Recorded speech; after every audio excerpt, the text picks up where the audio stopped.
Jumpa lagi di video belajar Matematika Peminatan kelas 12. Dalam video kali ini kita masih akan belajar mengenai limit fungsi trigonometri.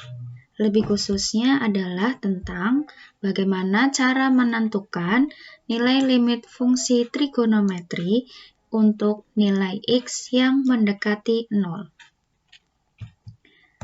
Dalam video sebelumnya, kalian sudah belajar bagaimana cara menentukan nilai limit fungsi trigonometri untuk bentuk tak tentu.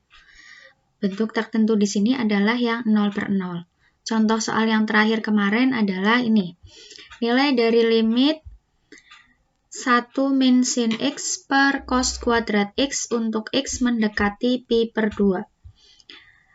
Untuk mengerjakan soal ini, kemarin kita membutuhkan rumus-rumus trigonometri ya. Jadi yang bagian penyebut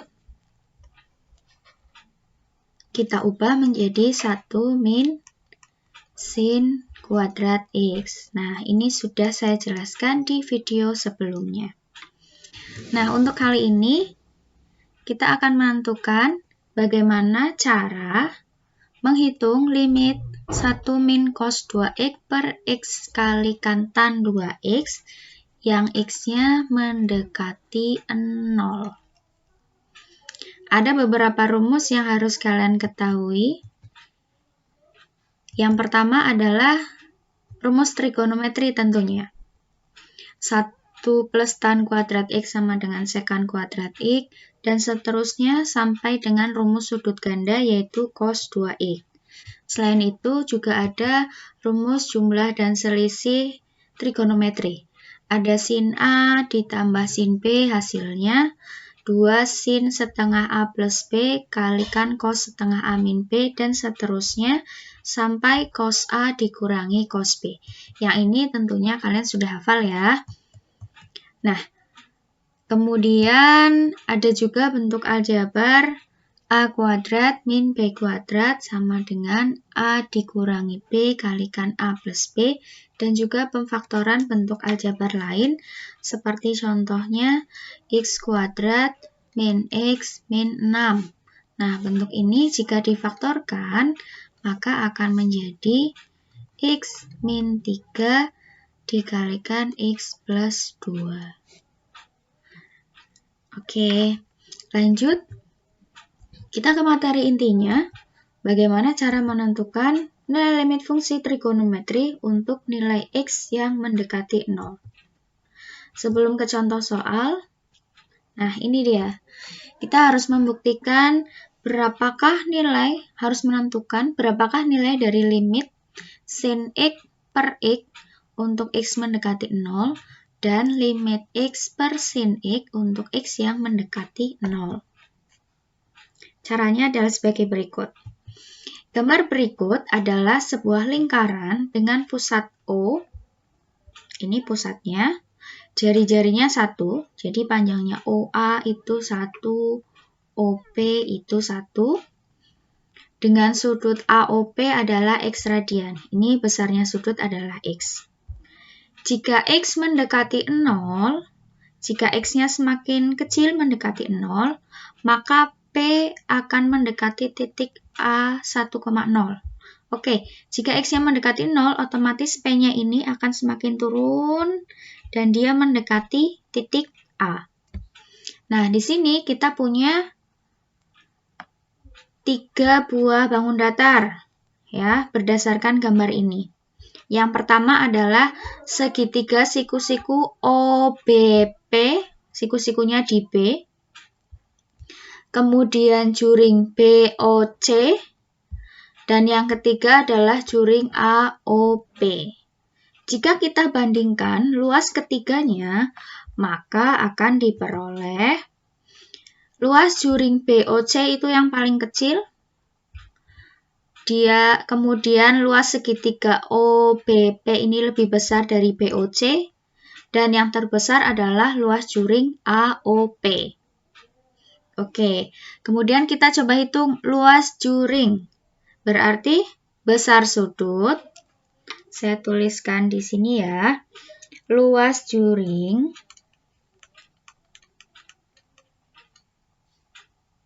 luas juring itu dirumuskan sebagai besar sudut dibagi 2pi kalikan luas lingkaran. Oke, di sini kita bisa menemukan besar sudutnya adalah X. Ini X-nya.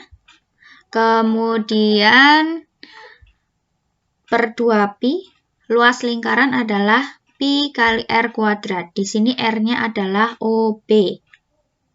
Nah, kemudian luas segitiganya berarti setengah kali OB, tingginya adalah PB. Kemudian luas juring yang besar atau AOP berarti besar sudutnya X per 2pi kali pi R kuadrat. R-nya kan 1, harusnya ini 1 kuadrat ya. Karena jari-jarinya tadi 1. Oke, lanjut. Kita cari berapakah nilai OB. Ya, perhatikan di sini. Kok ada bentuk cos X sih, Bu? Ya, kita lihat segitiganya ya. Segitiga OBP.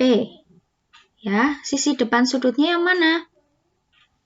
Ini ya, PB ini depan. Saya kasih simbol depan. Kemudian OB itu samping.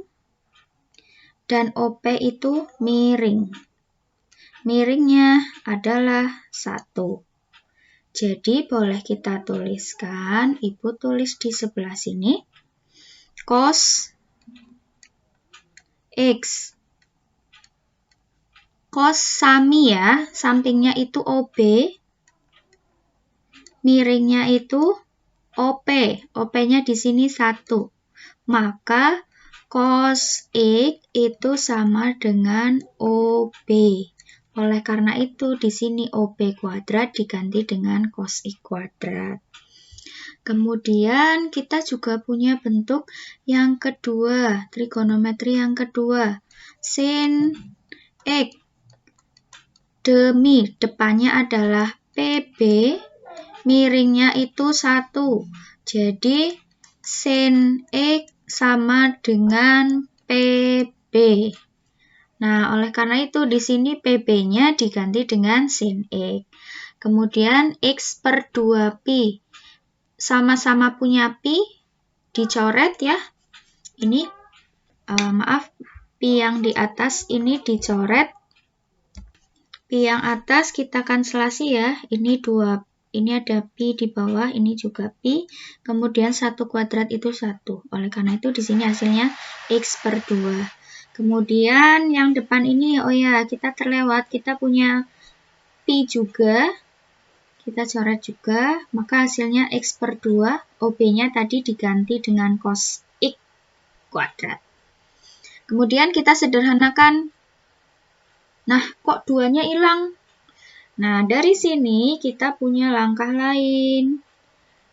Ketiga ruas kita kalikan 2. Jadi penyebut 2-nya hilang. Yang tersisa X cos kuadrat X, cos X sin X, dan X.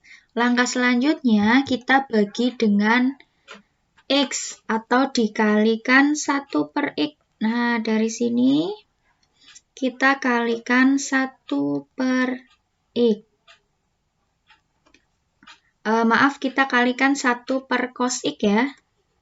1 per X cos X. Nah, ini.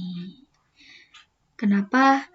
Biar cosnya hilang dan sin-nya ada penyebut X. Kenapa kita butuh ini? Kita mau mengarah ke sini. Sin X per X. Paham ya? Nah, ini yang depan ada X. Kan dibagi X hilang. Cos kuadrat X dibagi cos X. Masih sisa cos X. Kemudian yang tengah ini sisanya sin X per X. Yang belakang sisanya 1 per cos X.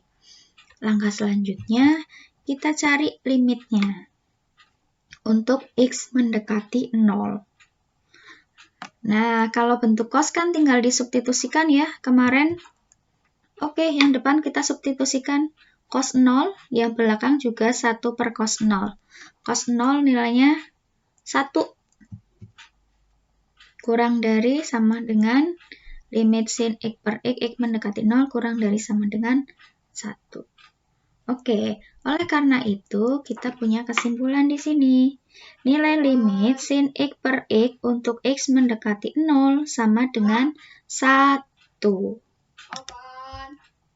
Nah, sudah diketahui bahwa nilai limit sin X per X untuk X mendekati 0 adalah 1.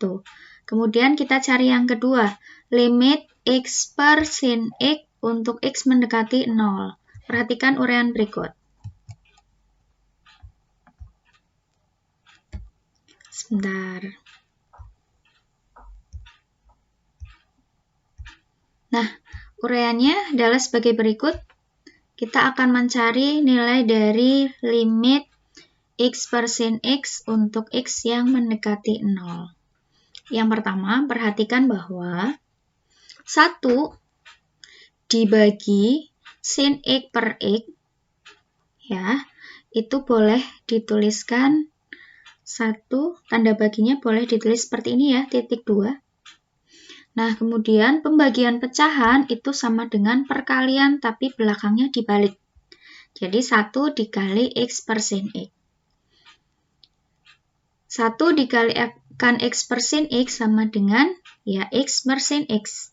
Oleh karena itu, ketika kita mencari nilai dari limit X per sin X untuk X mendekati 0, kita bisa menggunakan nilai dari limit 1 per sin X per X untuk X mendekati 0. Kenapa? Karena nilai dari X per sin X itu sama dengan 1 per sin X per X. Kemudian kita tentukan nilainya. Seperti ini. Ya.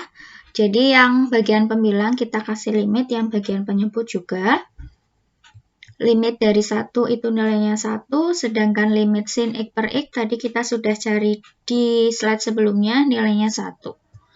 Maka diperoleh hasil 1. Artinya, limit X per sin X untuk X mendekati 0, ini nilainya sama dengan 1. Lanjut, sekarang untuk yang bentuk tangan. Nah, untuk yang bentuk tangan itu, kita coba perhatikan tangan. Bentuk lainnya tangan adalah sin per cos. Betul sekali. Maka kita ubah tangannya menjadi sin per cos. Kemudian kita tuliskan seperti ini. Sin X per cos X dibagi X. Pembagian pecahan akan sama dengan perkalian tetapi dibalik. Ya, yang tadinya X per 1 menjadi 1 per X. Kemudian kita sederhanakan, kita pasang-pasangkan. Sin X kita pasangkan dengan X, yang satu kita pasangkan dengan cos X. Lalu, kita tulis limitnya untuk masing-masing fungsi. Kita tentukan nilainya. Untuk yang bagian depan, kita langsung substitusikan. Yang bagian belakang sudah diketahui nilainya yaitu 1. Hasilnya adalah cos 0 itu 1 ya. Jadi 1 per 1 kalikan 1, 1. Maka nilai dari limit tan X per X untuk X mendekati 0 itu sama dengan 1. Selanjutnya, untuk nilai X per tan X. Nah, nilai X per tan X sama seperti kita mencari X per sin X. Nah, X per tan X itu sama dengan 1 per tan X per X. Ini ya. Nih. Kok bisa? Caranya seperti ini. 1 per tan X per X. Kita tulis dengan tanda titik 2. Pembagian pecahan berarti perkalian tetapi dibalik. Sehingga nilai limit X per tan X adalah limit 1 dibagi tan X per X. Kita tuliskan masing-masing limitnya untuk fungsi yang di pembilang dan penyebut. Kemudian kita cari nilainya. Tadi limit tan x per x mendekati 0, 1 ya. Maka ini hasil akhirnya 1. Jadi limit x per tan x untuk x mendekati 0 juga bernilai 1. Kita tuliskan punya seperti ini. Ini adalah rumus dasarnya. Ini ada 4 ya. Sin x per x, kemudian x per sin x, x per tan x, sama tan x per x. Ini nilainya 1. Nilai limit untuk x mendekati 0-nya 1. Nah, rumus ini setelah dikembangkan akan menjadi banyak rumus. Nah, ini ada 4 jenis. Ada 8 berarti. Sin AX per BX atau AX per sin PX itu AB. Jadi kalian tinggal lihat koefisiennya saja. Ini. Bentuk tan juga tinggal lihat koefisiennya. Kemudian sin per sin atau tan per tan juga lihat koefisiennya ya. Kemudian bentuk sin per tan atau tan per sin sama, tinggal dilihat koefisiennya. Tapi rumus dasarnya ini, yang tadi, yang 4, yang sudah kita buktikan di slide sebelumnya. Ini adalah pengembangannya. Ini pengembangan. Oke, bagaimana cara menerapkan rumus-rumus ini dalam soal? Kita lihat contoh yang pertama. Tentukan nilai limit dari sin x per 2x untuk x mendekati 0. Ya, tinggal dilihat koefisiennya. Sin x, koefisien x yang di bagian atas, betul, 1 per 2. Selesai. Contoh 2. Contoh 2, ini. Limit tan 3x per sin 5x untuk x mendekati 0. Tinggal lihat koefisiennya berapa? Betul, 3 per 5. Selesai. Next, untuk yang nomor 3. Nah, ini dia. Kalau tadi paling ada satu bentuk trigonometri, ini ada 2. Limit sin 3x kali sin 5x per tan x kali tan 2x. Tinggal dikalikan koefisiennya ya. Yang bagian pembilang kita punya 3, kemudian 5. Penyebutnya kita punya 1 dan 2. Maka hasilnya 15 per 2 atau 7,5. Ini contoh soal yang ketiga. Kemudian contoh soal yang keempat. Tentukan nilai dari limit 2 sin kuadrat setengah x per x tan x untuk x mendekati 0. Yang perlu kalian perhatikan adalah di sini ada bentuk kuadratnya. Kalau kita uraikan, maka menjadi limit ini x mendekati 0, 2 sin setengah x, karena ada kuadrat, jadi sin setengah x-nya ini ada 2 per x tan x. Baru deh kita kalikan koefisiennya.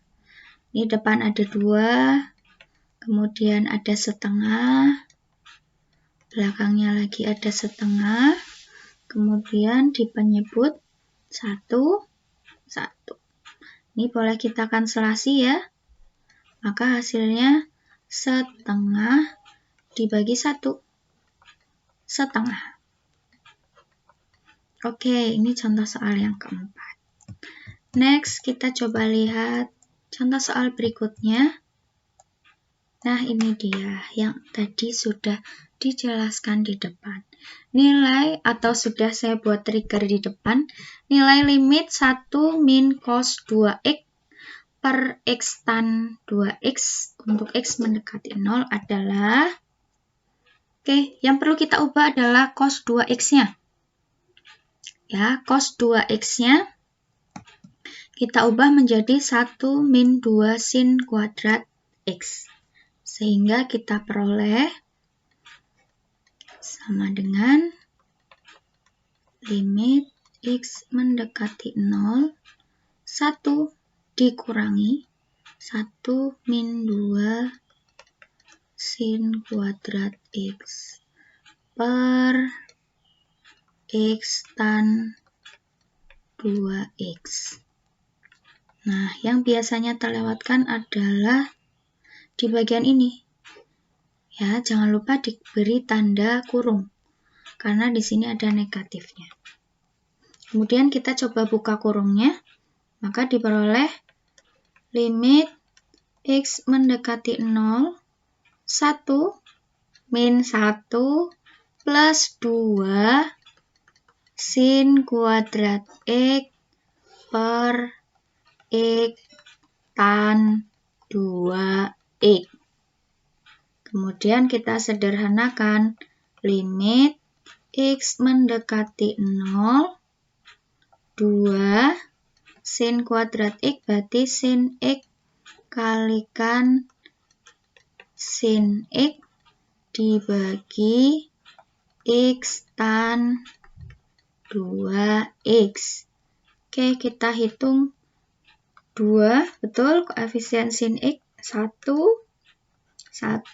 per 1 dikali 2. Maka hasilnya 2 per 2 sama dengan 1. Oke, contoh yang kalau bentuknya seperti ini.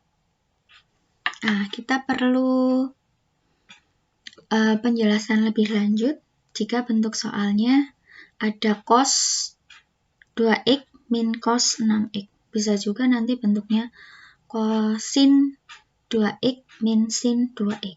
Nah, untuk contoh soal yang ke-6, kemudian dan seterusnya, kita bisa menggunakan bentuk ini. Nah, untuk pembahasan contoh soal yang ke-6 dan selanjutnya, akan kita bahas di video berikutnya. So, jangan ketinggalan ya. Sampai jumpa di video berikutnya.